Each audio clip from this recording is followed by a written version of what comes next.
Bom, nessa aula nós vamos iniciar os nossos estudos referentes à química orgânica, tá certo? Pessoal, as substâncias orgânicas elas estão presentes em nosso dia a dia diariamente, tá certo? Então eu trouxe aqui alguns exemplos como o álcool comum, certo? De fórmula C2, ou seja, dois carbonos na sua estrutura, H6, ou seja, 6 átomos de hidrogênio, e O, ou seja, simplesmente um átomo de oxigênio. C2H6O constituem o que nós chamamos de moléculas do etanol. Né? E em que nós utilizamos esse etanol em nosso dia a dia? Seja na limpeza, né, de algum equipamento doméstico, seja na higienização, especialmente agora com a pandemia do coronavírus, né? E a gente sabe que o etanol em uma concentração apropriada, no caso 70 INPM, consegue eliminar, né, o vírus de nossas mãos ou de alguma superfície qualquer. Né? Utilizamos também o etanol como um combustível, né, para a nossa mobilidade no carro, na moto, seja lá em que for, tá certo? Também temos o vinagre de fórmula C2H4O2, utilizado aí, por exemplo, na salada, né? Então, pessoal, essa fórmula C2H4O2 quer dizer que em cada molécula do vinagre, né, que no caso é o ácido acético, aí a substância, né, nós temos dois átomos de carbono, temos quatro átomos de hidrogênio e temos aí a presença de dois átomos de oxigênio, tá certo? Bom, as substâncias orgânicas também estão presentes no petróleo e nos seus derivados. E aí a gente sabe que o petróleo é uma espécie de óleo que se formou há milhões e milhões de anos a partir da decomposição da matéria orgânica que existia sobre o nosso planeta, tá certo? Então, na decomposição dessa matéria orgânica, formou-se aquele óleo, né, que o pessoal extrai e a partir do petróleo faz a sua destilação, retirando assim os derivados, como por exemplo a gasolina, né, o óleo diesel, óleo lubrificante, o querosene, enfim, uma infinidade de substâncias diferentes são extraídas ou produzidas a partir do petróleo, tá certo? Então o petróleo também é um exemplo de uma substância orgânica. Na pré-história, né, também o homem daquela época utilizava algumas substâncias orgânicas que possuíam algumas cores chamativas, né, na época para fazer pinturas em cavernas, em pedras, tá certo? Bom, uh, desde o século XVI, com os alquimistas, né, as técnicas para a extração dessas substâncias orgânicas elas começaram a melhorar, né? E aí o pessoal começou a extrair, por exemplo, o ácido cítrico do limão, tá certo? O pessoal começou a extrair a glicerina, não é, que é um álcool, né?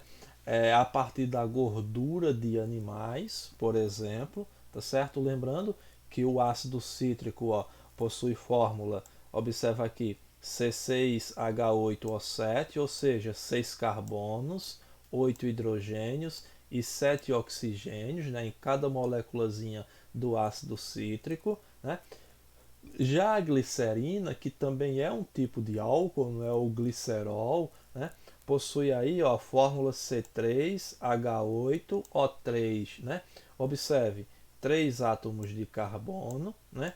8 átomos de hidrogênio e 3 átomos de oxigênio, tá certo? Pessoal, percebam que nessas fórmulas que eu citei para vocês agora, né, nem em ambas, né, tanto na glicerina quanto no ácido cítrico, nós temos carbono, nós temos hidrogênio e nós temos oxigênio, apenas em quantidades diferentes, né? Se nós voltarmos aqui o nosso slide, veja que na molécula do álcool comum, né, do etanol, nós temos C2H6O, ou seja, carbono, hidrogênio e oxigênio.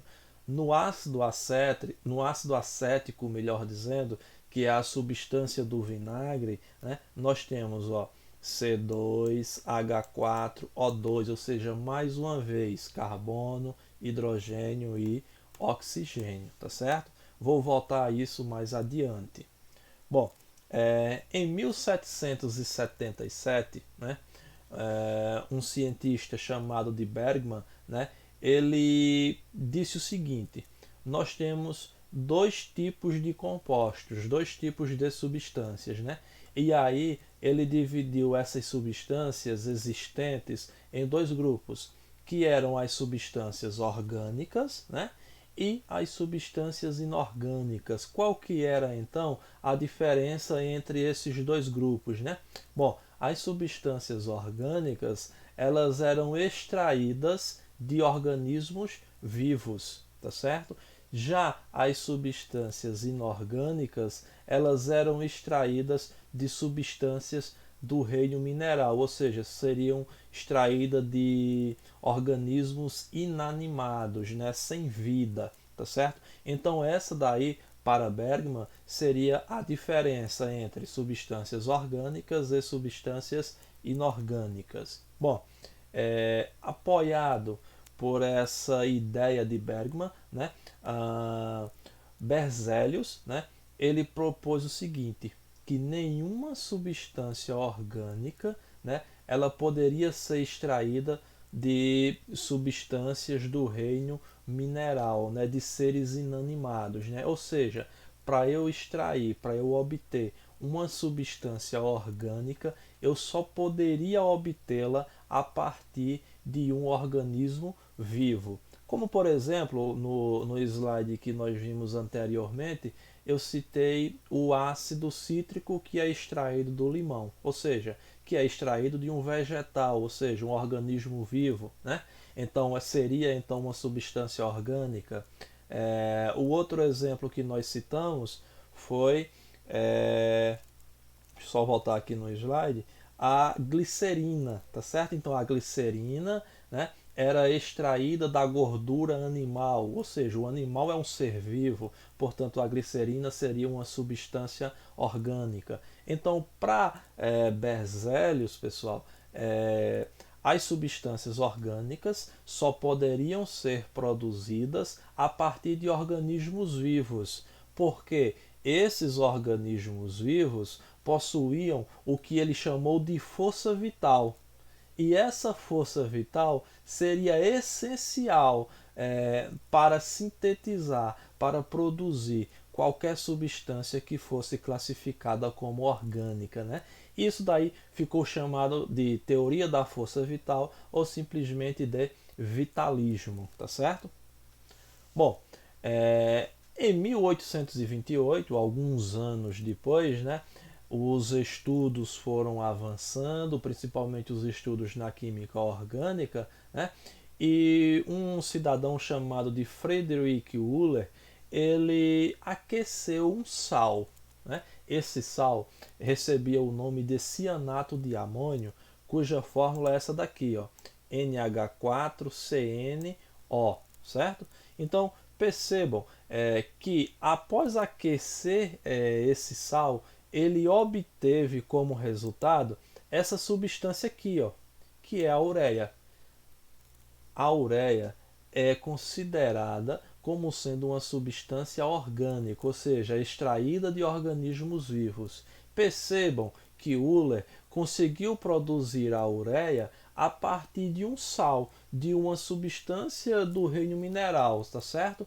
Então, ele conseguiu produzir uma substância orgânica a partir de uma substância inorgânica. E com isso cai por terra a teoria do vitalismo, a teoria da força vital, tá certo? Que dizia que qualquer substância orgânica só poderia ser produzida a partir de organismos vivos. E nesse caso, ele conseguiu obter uma substância orgânica a partir de um organismo inanimado, a partir de um organismo não vivo, tá certo? Então, em 1828, o conceito de química orgânica teve que ser reformulado, né? Só voltando aqui, percebam que o que nós temos aqui é uma equação química. E o que é uma equação química? Né? É a representação de uma reação química. Percebam, tudo o que eu tenho antes dessa seta, né? Tudo isso daqui, nós dizemos que trata-se de reagente. Né? Essa seta aqui, ela indica transformação, né? Essa seta em uma equação química significa mudança, ou seja, o reagente vai se transformar em um determinado produto ou mais de um produto, depende do caso, né? Então, nesse caso aqui, ó, tudo o que vem após a seta trata-se do produto. Então, numa equação química, nós temos reagentes, tudo que existe antes da seta, e temos produtos. Produto é tudo que vem depois da seta, certo? Esse triângulo que está acima da seta quer dizer que para que essa reação, que para que esse processo químico ocorra, é necessário aquecimento, tá certo? Bom, como eu falei, a partir da síntese da ureia, a partir do cianato de amônio, né, a teoria do vitalismo, a teoria da força vital, ela cai por terra. E, consequentemente, a definição de química orgânica, de substância orgânica, teve que ser mudada, porque até então, substância orgânica seria qualquer substância extraída, produzida a partir de um organismo vivo. Né? E a partir da síntese da ureia feita por Euler, né, química orgânica passou a ser definida como o ramo da química que estuda os compostos do elemento carbono. Tá certo? Então, o que é que isso significa? Que uma substância, para ser considerada orgânica, precisa ter em sua fórmula o elemento carbono. Então, se em alguma atividade eu colocar algumas fórmulas e perguntar para vocês, identifica as substâncias orgânicas. Então, para ser orgânico, lembra, tem que ter carbono na estrutura. Se não tiver carbono na estrutura, pertence ao grupo dos inorgânicos, tá certo? Bom, falando um pouquinho sobre o carbono, tá certo? Ele encontra-se na tabela periódica, na família ou no grupo 14, antigo 4A, tá certo? É tetravalente, que aqui significa pode estabelecer 4 ligações químicas covalentes, né?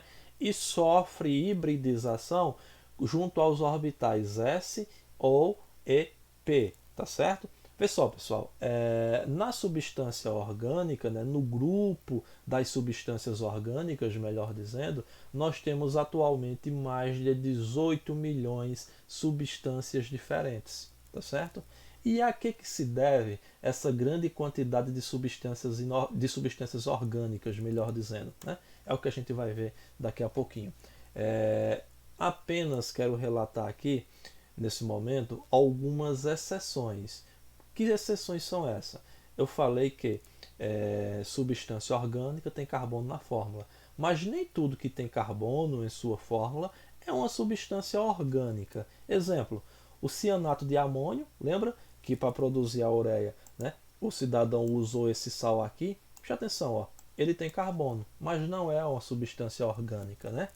O gás carbônico, né, que nós expiramos em nossa respiração, CO2, né, possui carbono, mas não é considerado uma substância orgânica. Né? O ácido cianídrico ou cianeto de hidrogênio, observe, tem carbono na fórmula, também não é considerado uma substância orgânica, né? porque não possui as propriedades que as demais substâncias orgânicas possuem. Então, essas poucas exceções, né, essas poucas substâncias que possuem carbonos na fórmula, mas que não são consideradas orgânicas, nós chamamos de compostos de transição. Tá certo? Então, vê só.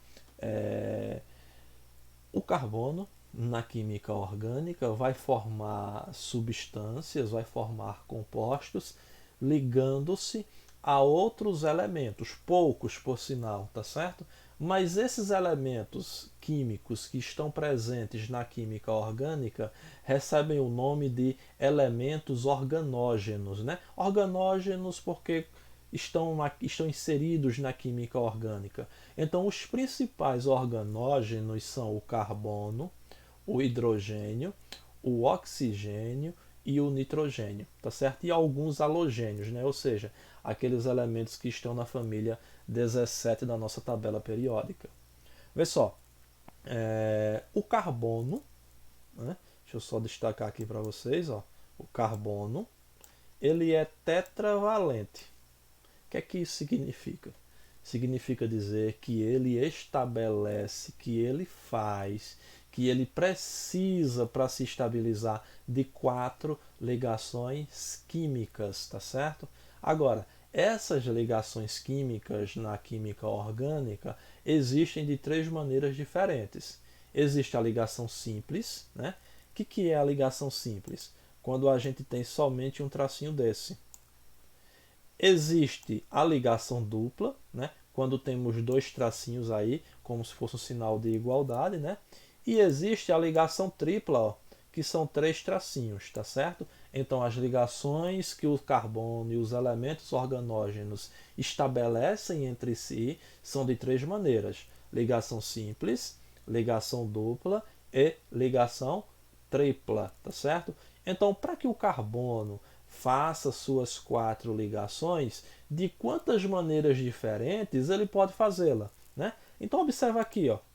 Ele pode fazer 4 ligações simples, como é o caso, certo? Pode fazer, ó, 2 ligações simples e uma ligação dupla. Pode fazer uma ligação simples e uma ligação tripla. E também pode fazer 2 ligações do tipo dupla, tá certo? Então veja, existem 4 maneiras diferentes para que o carbono estabeleça aí a tetravalência, né? Ou seja, estabeleça aí as 4 ligações, né? Para os demais organógenos, né, os mais importantes, o hidrogênio, ó, é monovalente, ou seja, estabelece apenas uma ligação covalente, né? O oxigênio e o enxofre é bivalente, né? São bivalentes, ou seja, estabelecem 2 ligações químicas. Se estabelecem 2 ligações químicas, podem ser, veja aqui o exemplo, ó, 2 ligações simples e uma dupla, né? Ou melhor dizendo, 2 ligações simples ou uma ligação dupla, tá certo? Bom, o nitrogênio, o fósforo são trivalentes. O que é que isso significa? Estabelecem aí 3 ligações químicas, né? Então, de quantas maneiras diferentes esses elementos podem estabelecer as 3 ligações químicas? Vê só. Pode ser 3 ligações simples, né? Pode ser uma ligação simples e uma ligação dupla, ou ainda pode ser uma ligação do tipo tripla, tá certo? Já os halogênios, né, família 15 da tabela periódica, né, flúor, cloro, bromo, iodo, né, eles estabelecem apenas uma ligação química, ou seja, eles são chamados de monovalentes, né? Então, vê só, cada um deles estabelece somente uma ligação química, tá certo? Então esses são os principais elementos que existem na química orgânica e vê só que interessante, apenas esses elementos aqui, eles são capazes de estarem presentes, de conseguirem formar mais de 18 milhões de substâncias diferentes, tá certo? Bom, nós temos aqui alguns exemplos de substâncias orgânicas, tá certo? Então, ó, derivados do petróleo, a gente tem a gasolina, a gente tem o querosene, ou seja, nas fórmulas dessas substâncias existe aí a presença do átomo de carbono, né? Que é a base, que é o pilar da química orgânica, né?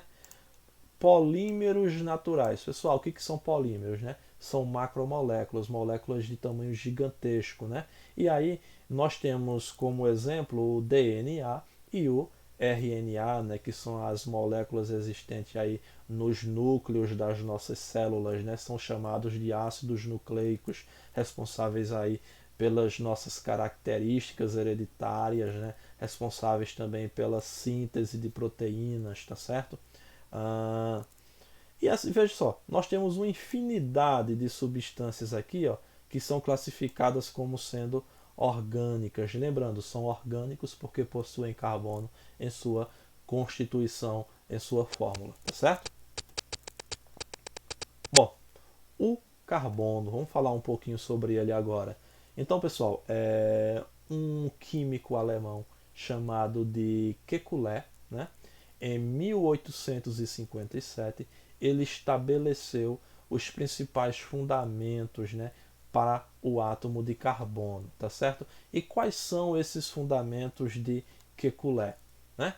Então, vê só, ele disse o seguinte, primeiro postulado de Kekulé, né? O átomo de carbono é tetravalente, é aquilo que eu falei para vocês agora há pouco. Se o carbono é tetravalente, ele estabelece aí quatro ligações químicas, tá certo? E aí podem ser quatro ligações simples, né? Duas ligações duplas, uma ligação tripla e uma simples, ou uma ligação dupla e duas ligações simples, tá certo? Pessoal, o carbono encontra-se na tabela periódica, né, ó, na família 14 ou 4A, tá certo? No segundo período, né? Então, gente, seu número atômico é 6, ou seja, possui 6 prótons no núcleo e, consequentemente, possui 6 elétrons, né, em sua eletrosfera. E quando a gente faz a distribuição eletrônica para o carbono, o que é que a gente obtém? Ó, lembra lá do primeiro ano. 1s2, 2s2, 2p2, ou seja, o carbono possui duas camadas eletrônicas, né? Que é a camada K e a camada L, onde na camada K ele possui uma quantidade de 2 elétrons e na camada L ele possui aí uma quantidade de 4 elétrons. Pessoal, vê só, partindo aqui para a chamada teoria do octeto, que diz o seguinte, que os elementos adquirem estabilidade quando possuem 8 elétrons em sua última camada. Essa é a teoria do octeto. Então, observe, na última camada do carbono, nós temos 4 elétrons. Para que o carbono venha a adquirir estabilidade, ele necessitaria de mais 4, tá certo? Então, vê só, é por isso que a gente diz que o carbono faz 4 ligações químicas, porque ele compartilha 4 pares eletrônicos para adquirir aí a chamada estabilidade, ou seja, para adquirir uma configuração eletrônica semelhante a um gás nobre, né? Lembrando que os gases nobres, né, estão aqui, ó, família 18 da tabela periódica, né? E o gás nobre aqui do mesmo período do carbono, né, seria o neônio, tá certo? De número atômico 10. Bom, segundo postulado de Kekulé. Lembra do primeiro? O carbono toda vez tem que ter 4 ligações químicas. Segundo postulado, né?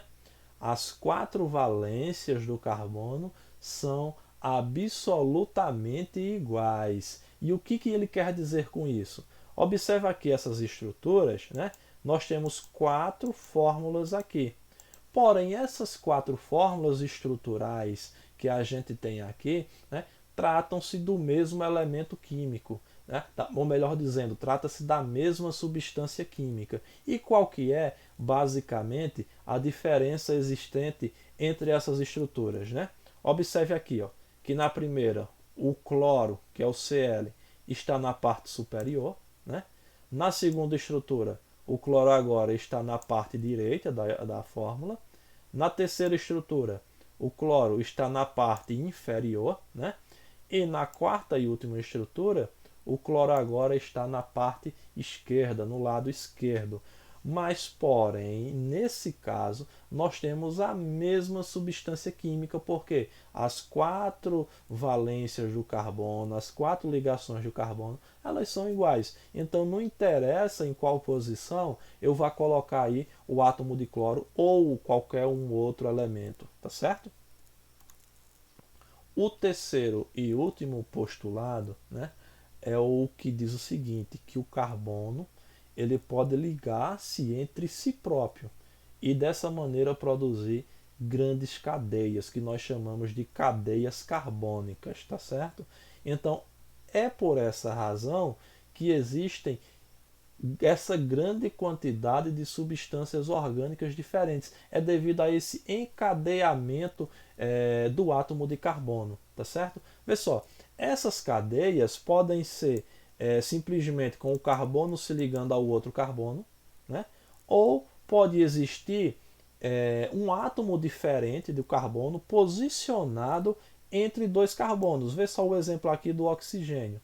Quando isso acontece, aí a gente diz que isso aqui é um heteroátomo, tá certo? O oxigênio nessa estrutura aqui está se comportando como um heteroátomo, tá certo? Vê só, o que eu quero chamar a atenção de vocês é o seguinte, que cada um desses carbonos aqui, ó, ele tem as quatro ligações, né? Ou seja, está respeitada aqui a tetravalência, né? Se você observar, ó, tem uma ligação com esse hidrogênio, outra ligação com esse hidrogênio, outra ligação com esse hidrogênio e outra ligação carbono-carbono, certo? Veja, existe aí quatro ligações químicas ao lado desse carbono. E a mesma coisa acontece aqui. Lembrando que essa ligação aqui, ó, eu tanto vou contar para o carbono da esquerda, como eu vou contar para o carbono da direita. Então, observa, ó, uma, duas, três, quatro ligações para o carbono da direita, certo? Veja que o hidrogênio é monovalente, só faz uma ligação. Então, ó, cada hidrogênio aqui, ó, do lado dele, só tem uma ligação somente, tá certo?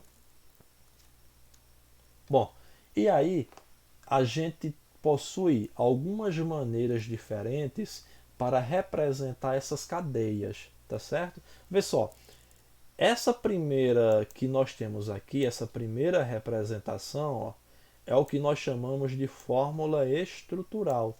Por que estrutural? Porque ela está mostrando aí a ligação que existe entre os átomos, tá certo? A segunda representação que a gente tem aqui, ó, é o que nós chamamos de fórmula estrutural compactada. Por quê? Porque eu estou omitindo, eu estou escondendo aí as ligações que existem entre os átomos. Vê só, nesse primeiro carbono aqui, pessoal, ó, olha para ele. Eu tenho quantos hidrogênios do lado dele, ó, ligando-se a ele, ó, 1, 2, 3. Então, para eu não colocar esse monte de ligação aqui, esse monte de H, eu posso fazer isso aqui, ó. Coloco o carbono e eu coloco H3 para indicar que eu tenho 3 hidrogênios ali, certo? Observa aqui, ó.